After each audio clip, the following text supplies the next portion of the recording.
বিশ্বকাপ উপলক্ষে টি স্পোর্টসের special podcast show offside talks powered by Kazi and Kazi tea, যা 100% অর্গানিক। রোজকার মতো আপনাদের সাথে আমি হাজির হয়ে গিয়েছি মৌসুমী আলম। পুরোটা আয়োজন জুড়ে আপনারা অবশ্যই সাথে থাকবেন এবং প্রতিদিনের মতোই আমাদের সাথে আজকেও আছেন একজন স্পেশাল গেস্ট, আছেন জাতীয় পুরস্কারপ্রাপ্ত ফুটবলার গোলাম সারওয়ার টিপু। ভাই আসসালামু আলাইকুম, ওয়েলকাম। কেমন আছেন? আছি আলহামদুলিল্লাহ। আলহামদুলিল্লাহ ভালো। ওয়েল, আমরা মূল আলোচনা শুরু করব একটা র্যাপিড ফায়ার সেগমেন্ট দিয়ে আমাদের অনুষ্ঠানটা শুরু করব। তার আগে কাজী অ্যান্ড কাজীটির পক্ষ থেকে আমরা একটু আসলে চা খেতে খেতে আড্ডাটা করতে চাই। কাজী অ্যান্ড কাজীটি যে 100% অর্গানিক, এখানে 8টা ফ্লেভারের চা আছে। কোনটা? গ্রিন টি আপনি আসলে নিশ্চয়ই খেতে চাইবেন, প্লিজ হ্যাভ ইট। এবং চা খেতে খেতে আড্ডা, এর চেয়ে ভালো কিছু আর হতেই পারে না। এবং যেহেতু 100% অর্গানিক কাজী অ্যান্ড কাজীটি, সো আমরা আসলে শুরুতেই চা দিয়ে আমাদের পডকাস্টের আড্ডাটা করতে চাই। এবং ভাইয়া, বিশ্বকাপ তো চলছে, অন্যান্য সময় আমরা আসলে যেটা দেখি যে উন্মাদনা একরকম থাকে, ভালো থাকাটা একরকম থাকে, আর বিশ্বকাপের সময় কিন্তু সেটা পাল্টে যায়। এখনো পর্যন্ত কতটা মানে এনজয় করছেন? আমার জন্য একটু টায়ারিং, কারণ কি আমার অনেক বয়স, তো টাইমিংটা মেলে না। হ্যাঁ, সারা রাত তো খেলা দেখা আমার পক্ষে সম্ভব না। এই আবার সকালবেলা দেখা যায় যে ফজর নামাজের পর ঘুমালাম, তারপরে একটু পরে আবার একটু আমাদের সঙ্গে টাইমিং ঠিক আছে, ওদের জন্য ঠিক আছে, আমাদের জন্য অসুবিধা হচ্ছে আর কি, যেহেতু আমরা একদম অপোজিট সাইডে আছি আমরা।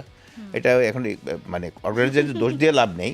আর এবার তো দলও অনেক 48টা দল, ম্যাচ অনেক বেশি, মনেও রাখতে পারি না রেজাল্ট কতক্ষণ পরে রেজাল্ট, আরেকটা আগের খেলার রেজাল্ট ভুলে যায়। একই দিনে 4টা-5টা ম্যাচ হচ্ছে, হ্যাঁ, মনে থাকাটা আসলে টাফ। ওকে, আমরা আসলে র্যাপিড ফায়ার সেগমেন্ট দিয়ে আমাদের আলোচনাটা শুরু করব। এক কথায় ছোট্ট করে উত্তর দেবেন, সর্বকালের সেরা ফুটবলার আপনার কাছে? আমার কাছে অলওয়েজ পেলে। আচ্ছা, আপনার দেখা সেরা বিশ্বকাপ? 70 বিশ্বকাপ। আচ্ছা, সেরা বিশ্বকাপ ম্যাচ? Brazil and Italy. আচ্ছা, ব্রাজিল অ্যান্ড ইটালি, এটা 90। আচ্ছা, মারাদোনা নাকি মেসি বিশ্বকাপ বিবেচনায় আপনার কাছে সেরা কে? মেসি। ওকে, সবচেয়ে প্রিয় স্টেডিয়াম কোনটা? ওয়েমব্লি। আচ্ছা, ওয়েমব্লি স্টেডিয়াম। সবচেয়ে প্রিয় coach? Ferguson, Alex Ferguson. Sir Alex Ferguson. আচ্ছা, ফুটবলের কোনো নিয়ম যদি পরিবর্তন করতে চান, যদি আপনাকে সুযোগ দেওয়া হয়, কোনটা পরিবর্তন করতে চাইবেন? এই যে হাইড্রেশন যে হচ্ছে, এটা এত দরকার নেই। এটা যদি ওয়েদারের উপরে ডিপেন্ড করে, এটা একদম মানে ম্যান্ডেটরি করে দিয়েছে। ম্যান্ডেটরি করার দরকার ছিল না। যে এখন যদি আমাদের এই ক্লাইমেটে যদি খেলা হয়, তাহলে হয়তো দরকার হয়। এখন যদি ইংল্যান্ডের তো দরকার নাই, ইউরোপে তো এটার মনে হয় না আমার দরকার আছে। এই আর এমন হতে পারতো যে প্লেয়ারদের ইন্ডিভিজুয়ালি লাইনের পাশে বোতলগুলি সাজানো থাকবে, যে নিয়ে নিবে।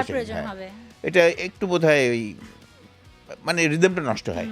আর যদি মানে শেষ প্রশ্ন করব এক কথায়, এবারের বিশ্বকাপ কে জিতবে? ইউরোপ থেকেই হবে, এটুকু আমি বলতে পারি। ইউরোপ থেকে হওয়ার সম্ভাবনা বেশি। আচ্ছা, ঠিক আছে। ওকে, আমরা মূল আলোচনায় যাব। আমরা আসলে ফুটবল দিয়েই আলোচনা করব বিস্তারিত, যেহেতু ফুটবলের শো, বিশ্বকাপের শো। বাট আমি শুরুতে আসলে জানতে চাই, আমি একটু পড়ছিলাম, ঘাটছিলাম, জানতে পারলাম যে আপনার বাবা আপনাকে নিয়ে ডায়েরি লিখতেন।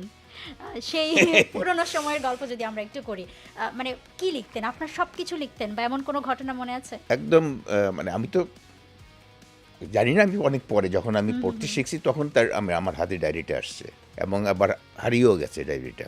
এটা আমার জন্য আনফর্চুনেট ব্যাপার। আমার জন্ম কত তারিখে, টাইমটা কি, বার কি, সব লেখা ছিল আর কি। এবং আমাকে নিয়ে কবে প্রথম ছবি দেখতে গেছে, মাকে কোলে, আমার মায়ের কোলে আমি গেলাম ছবি দেখতে, প্রমথেশ বড়ুয়া এবং কানন দেবীর ছবি। তো ন্যাচারালি এগুলি আর কি ওই ডায়েরি থেকে পাওয়া। এই জন্যে আমি বলতে পারি যে আমার কবে আমার জন্ম, কবে কয়টার সময় জন্ম, কি বারে, ওইটা আমার জানা আছে। এটা মানে আপনার কত বছর পর্যন্ত, বয়স পর্যন্ত লিখেছিলেন? না, এটা বোধহয় আব্বা অসুস্থ হয়ে পড়লো আমার জন্মের বোধহয় 9 মাস পরে। আব্বা অসুস্থ, 9 মাসের পরে আর কন্টিনিউ করতে পারে না। এরপরে জানি না, এরপরে ইচ্ছে করে লেখেন নাই না কি, ডায়েরিটা আমি কিন্তু পেয়ে গেছি। 9 মাসের ডায়েরি ওইটা আছে আর কি, জন্মের পর 9 মাস পর্যন্ত। জিজ্ঞেস করা হয়েছিল? আমি জিজ্ঞেস করি, তারপরে মানে সদুত্তর পাইনি বোধহয়, কোনো কারণে যে কন্টিনিউ করতে পারে না, যেহেতু অসুস্থ হয়ে পড়লেন, যেহেতু এরপরে যেহেতু আর 9 মাসের পরে কন্টিনিউ করতে পারে না, এরপর তো মানে হি গট ফ্রাস্ট্রেটেড, এবং এরপরে আর কন্টিনিউ করে নাই। সম্ভবত তাই হবে। আচ্ছা, আপনাকে তো আসলে আজকে নিয়ে বসেছি as a footballer, as a coach, সবাই আসলে সেটাই জানে, সেটাই সেই হিসেবেই চেনে আপনাকে, জাতীয় পুরস্কার প্রাপ্ত ফুটবলার আপনি। আপনি সিনেমায় অভিনয় করেছেন, অভিনেতা গোলাম সারোয়ার টিপু, মানে এটা আসলে কজন জানে? এবং মানে আপনি অভিনেতা এটা ছিলেন। জানি না, অনেকেই জানে। হ্যাঁ। এটা হচ্ছে আব্বা খুব কালচারাল মাইন্ডেড ছিলেন। আব্বা অভিনয় করতেন, আবার নাটকে ঢাকা প্রথম দিকের ছবি যেমন 56-এ তো বোধ হয় পঙ্কুমোষ ছবি রিলিজ হলো, তো 57-এ আমি অভিনয় করলাম আকাশের মাটিতে, ফতেহ রানী ডাইরেক্টর ছিলেন। আর আব্বা আমি একটা ছবিতে অভিনয় করছি, আর আব্বা কিন্তু 17টা ছবিতে অভিনয় করেছেন। আচ্ছা। মানে নিজে অভিনয় করতেন, অভিনয় ভালো। আব্বার কিন্তু ইচ্ছা ছিল আমি কোনটা আমার পছন্দ হবে সেটা আমি চলে যাব। হ্যাঁ। কিন্তু আমাকে সব রকমের, আমাকে গান শেখানো হয়েছে, আমাকে নাচ শেখানো হয়েছে, আমাকে অভিনয় করানো হয়েছে, সব কিছু, যেটা আমার আলটিমেট আমি যেটা পছন্দ করি সেটা। যে একজন অভিনেতা ছিলেন, তারপর ফুটবলে কিভাবে আসলেন, এবং আমি যতদূর জানি যে আপনি রাইট ব্যাক হিসেবে খেলতে এসেছিলেন, সেখান থেকে লেফট উইঙ্গার হয়ে গেছেন। হ্যাঁ, মানে একে তো অভিনয় থেকে ফুটবল, তারপর আবার পজিশন চেঞ্জ। এটা হইল ওই সময় ছিল যে 11 জন মাঠে নামবে, 2-4 জন মরে গেলে মরে যাবে, হ্যাঁ, আচ্ছা। কিন্তু ওই চেঞ্জ করার Change কোনো হবে স্কোপ না, ছিল না, হ্যাঁ। সাবস্টিটিউশনের কোনো স্কোপ ছিল না ওই সময়। এটা অনেকদিন পর্যন্ত ছিল, 80-তে বোধ হয় এটা আমাদের দেশে ইমপ্রুভমেন্ট। যাই হোক, আমরা পাড়ায় খেলতাম, তো সেকেন্ড ডিভিশন টিমে আমার তেজগাঁ ফ্রেন্ডস ইউনিয়ন, আমি আমি বড় হয়েছি তেজগাঁ স্কুলের ছাত্র আমি। তো ওইখানে ওই দলে তখন মানে একসঙ্গে প্র্যাকটিস করতাম, তখন আমার উনি যে সিনিয়র প্লেয়াররা যারা, তারা আমার পছন্দ করছে যে আমাকে দেওয়া হয়তো হবে। তাই আমাকে বললো যে আমি সব পজিশনেই খেলতাম, কিন্তু হয়তো তেজগাঁ ফ্রেন্ডসের রাইট ব্যাকে কোনো ভালো তাদের চয়েস ছিল না, আমাকে অপশনটা দেওয়া হলো। খেলা হলো কথা আর কি, রাইট ব্যাকও গোলকিপারও কোনো প্রবলেম না, ওই সময় ছোটোবেলাতে যা হয় আর কি। ন্যাচারালি আমি তো ফার্মগেট থেকে এক ঘোড়ার গাড়িতে পুরো টিম চলে আসলাম। ঘোড়ার গাড়িতে এক ঘোড়ার গাড়িতে পুরো ছোট্ট একটা বক্সের মতো ছাদের উপরে বসা যেত, না ওটা পিছনেও দাঁড়ানো যেত, ওই এক ঘোড়ার গাড়িতে পুরো টিম আসলাম। এখন যেখানে ভাসানী স্টেডিয়াম, হকি স্টেডিয়ামটা, এখানে এটা ছিল 4 নম্বর গ্রাউন্ড, এটা 4 নম্বর গ্রাউন্ড ছিল, এখানে 3টা গ্রাউন্ড ছিল, কিন্তু তো 4 নম্বর গ্রাউন্ডে হলো সেকেন্ড ডিভিশনের খেলাটা হতো। তো এখানে অনেক বড় বড় কড়ই গাছ ছিল, একটা কড়ই গাছের নিচে আমরা পুরো দল ড্রেস চেঞ্জ করলাম, এই করলাম। তো আমার যিনি ক্যাপ্টেন এবং মোস্ট সিনিয়র প্লেয়ার এবং কোচ, সবই ওই সময় উনি সব কিছু দেখতেন। টিপু নাও, তো আমাকে 11 নম্বর 2 নম্বর জার্সি দিল। তা আমি তো খুশি, 2 নম্বর জার্সির পরে মানে রাইট ব্যাক। কিছুক্ষণ পরেই টিপু তোমার জার্সি দাও, আমি আমি অল্প বয়স তো আমার, আমি মনে করি বোধ হয় আমার পরিবর্তে অন্য কাউকে খেলানো হবে। তা আমি ন্যাচারালি আমার চোখ দিয়ে তো পানি পড়া শুরু হলো। তো লুকে আছি, গাছের পাশে লুকে আছি। কতক্ষণ পর, মিনিট 4 পরে আবার টিপু ওই এটা নাও, নিলাম, পর ঢিল দিয়ে দিল আর কি, অন্য জার্সি খুলে দিলাম 11 নম্বর, মানে 11 নম্বর লেফট উইঙ্গার আর কি। আমার খেলা দিয়ে হলো কথা, হ্যাঁ। তো আমি আবার খুশি হয়ে গেলাম। তো খেলার পরে ওইখানে একজন ভদ্রলোক, মানে পুরা ঢাকা মানে ওই স্টেডিয়ামের কিন্তু 4টা বাইরে, 4টা মেন স্টেডিয়ামের বাইরে 3টা গ্রাউন্ড ছিল, মেন স্টেডিয়ামটা ভিতরে আছি। ওয়ান্ডার্সের একজন মানে অফিসিয়াল, মানে ডাই হার্ট সাপোর্টার এবং অফিসিয়াল আর কি। উনি ওই যে সাদা পায়জামা, সাদা ফুল শার্ট, হাতে একটা ছাতি নিয়ে সব মাঠে মাঠে ঘুরতেন আর কি, ওয়ান্ডার্সের মানে অফিসিয়াল। ওয়ান্ডার্স তখন কিন্তু দুর্দান্ত টিম। উনি খেলা দেখার পরে, উনি ওই আমাদের খেলাটা দেখছে আর কি, আমাদের খেলাটা দেখলো, দেখার পরে খেলা শেষ হওয়ার পরে ওই সোনা ভাইকে আর কি, যিনি আমাদের ক্যাপ্টেন, ওনাকে বলছে যে সোনা, এই ছেলেটা কে? তো বললো যে এই আমাদের তেজগাড়ির ছেলে। যাই হোক, আমার সম্বন্ধে একটা পরিচয় দিল আর কি। তারপরে উনি পকেটে 10 টাকার নোট একটা বাইর করে আমাকে দিতেছে। তা আমি তো হেজিটেন্টে নেবো কি নেবো না, সোনা ভাই ইশারা করলো যে না।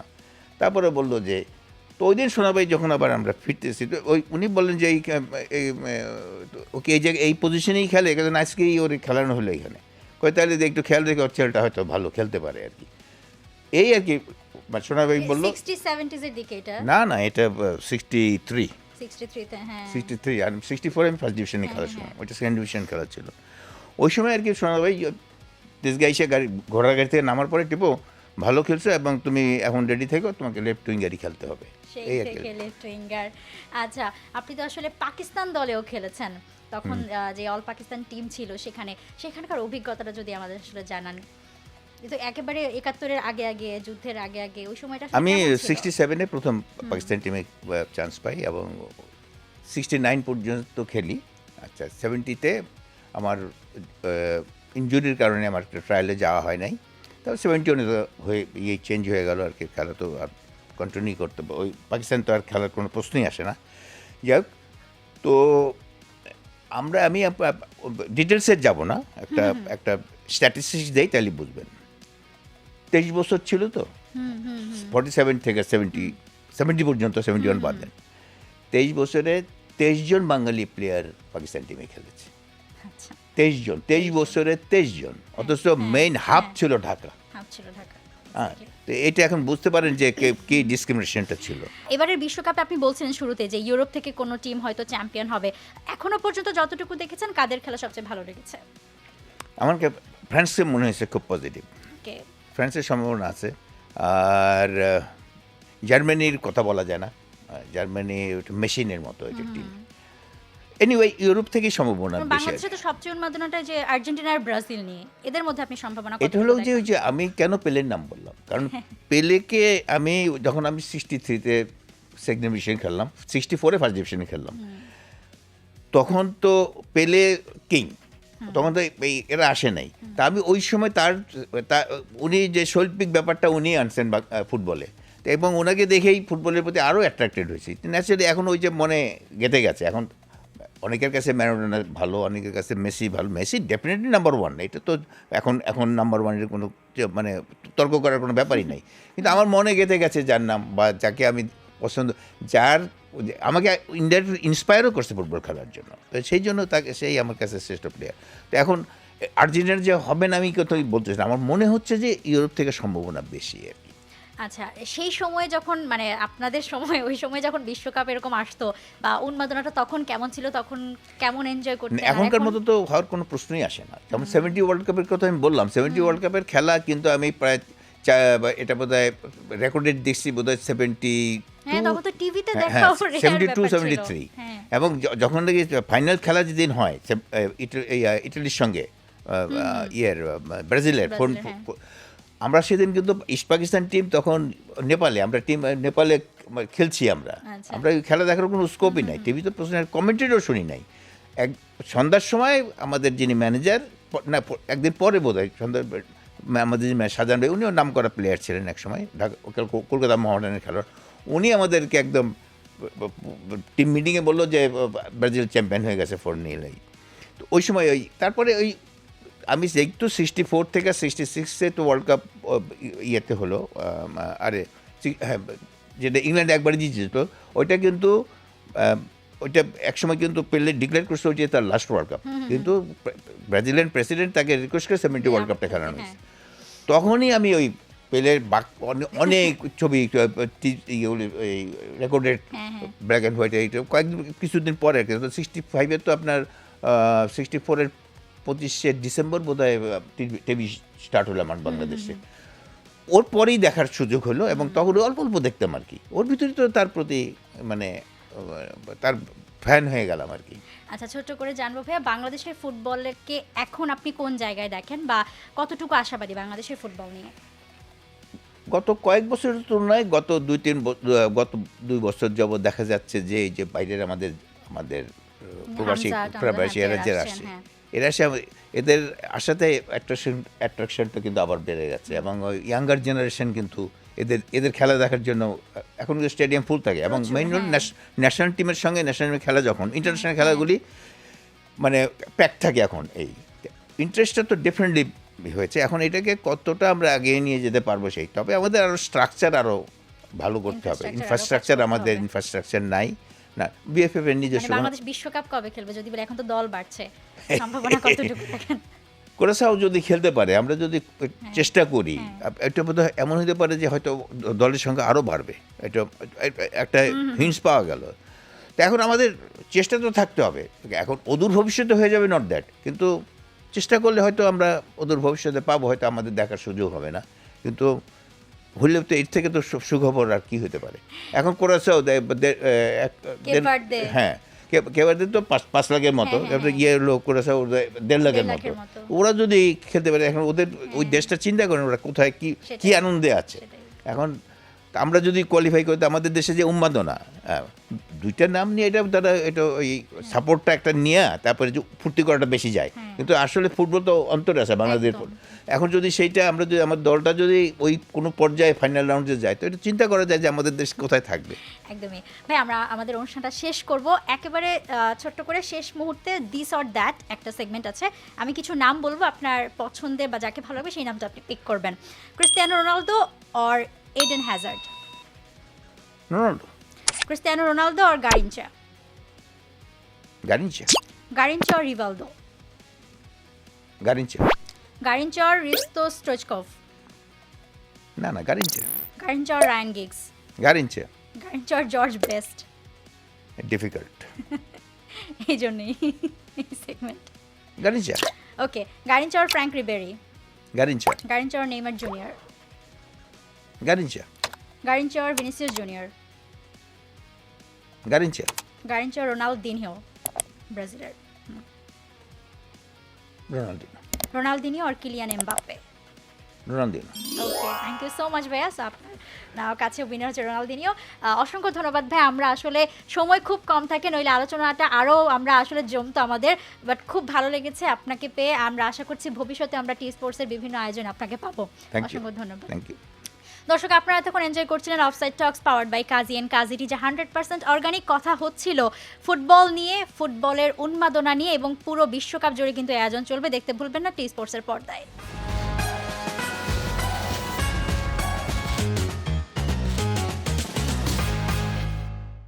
For more updates, subscribe to our YouTube channel and click on the bell icon. Follow us on Facebook and Instagram. Download T-Sports app to enjoy exciting games and highlights. Visit tsports.com.